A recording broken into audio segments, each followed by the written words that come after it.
Okay, so we talked about what drives budget. Now we're going to talk a little bit about cabinet and countertop 101, a little bit of technical information for you. So one of the things that I like to point out to people when we're walking around the showroom is what is the difference between framed and frameless box construction.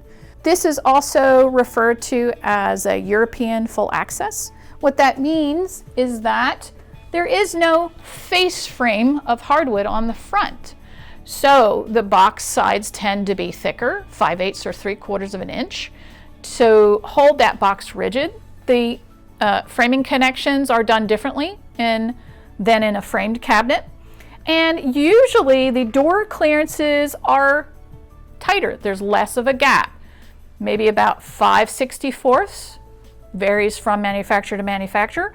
That's why even though you don't have to use it with a modern door, you can put a traditional door on a frameless cabinet. But you can only use full overlay door styles because obviously there's no face frame. So you can't do inset and you can't do standard overlay because obviously there would be a gap. So some people like that because they like having more access to their dishes and glasses. The next box construction we're going to talk about is framed. This is sort of in the industry referred to as traditional or American. It derived from traditional cabinetry making techniques. The reason is the face frame, you can use thinner product if you wish on the sides because you have that face frame providing that rigidity to the box construction. If you notice on this one, most manufacturers will actually dado or rabbet the sides into that face frame. So since that provides a little more rigidity, you can save money because you're paying for less thicker product on the edges. So let's talk about what people always ask me. Are your cabinets all wood? And so my question to them always is, what do you mean by that?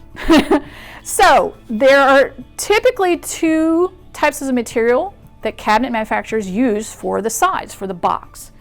These are pieces of product that need to resist kitchen and bath environments, high humidity, water conditions. So manufacturers want to use products that they can warranty. So typically that is either furniture board or plywood.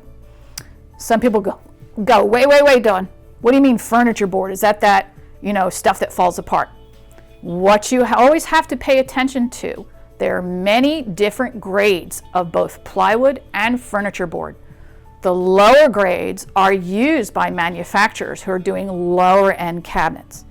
If you're buying a cabinet from a semi-custom manufacturer that is going to have a limited lifetime warranty, they're absolutely going to use furniture board that has higher quality resins. The ends are sealed so they don't wick moisture. They're going to use plywood that has more layers. The more layers that there are to a plywood, the better. Some of the differences between furniture board and plywood.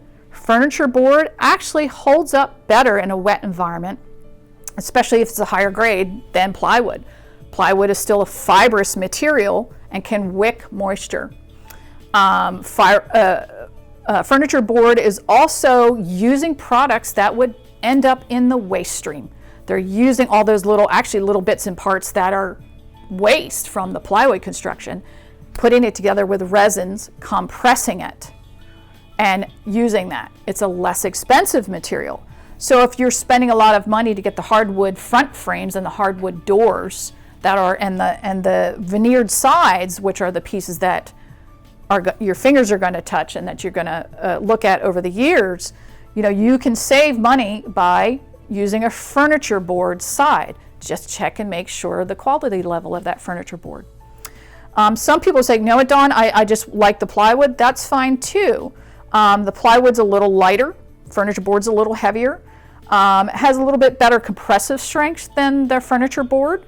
It's more expensive. So it's really, I have a product design degree, so I always look at what is the best material for what I'm trying to achieve. I'm actually a big believer in engineered products. I think You know, they have specifications that are geared. So you just really have to ask the person supplying the product, what are the specifications for the materials that are going into building those cabinets? When we talk about a framed cabinet box, what does that mean? That usually means that there is a hardwood face frame that helps hold the box together.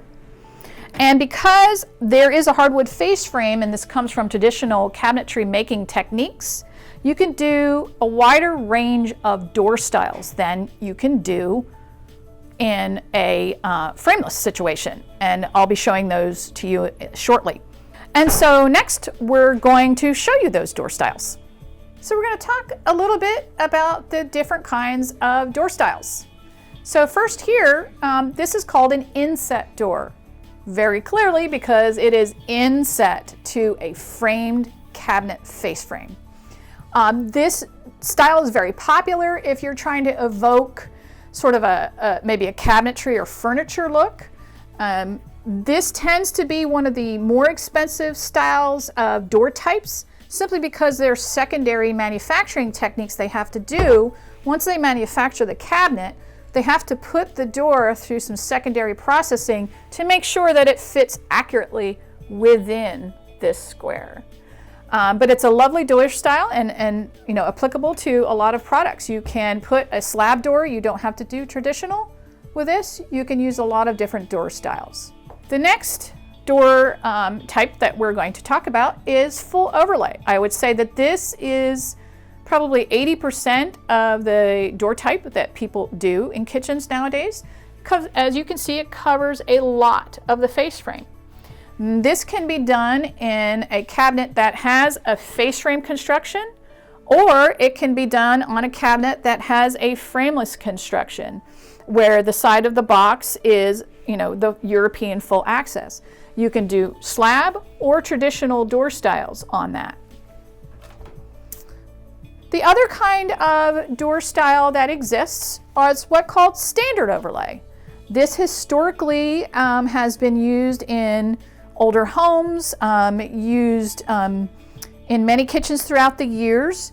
In a starter kitchen, this is very popular because it does tend to be the least expensive door. Less wood, less expense. But you can still get some very lovely door styles, and as you can see, more of the face frame is revealed. Sometimes people will mix and match. If they're trying to have something maybe that looks like an old dresser, they might mix this in on the island with maybe a full overlay door in the perimeter of the kitchen.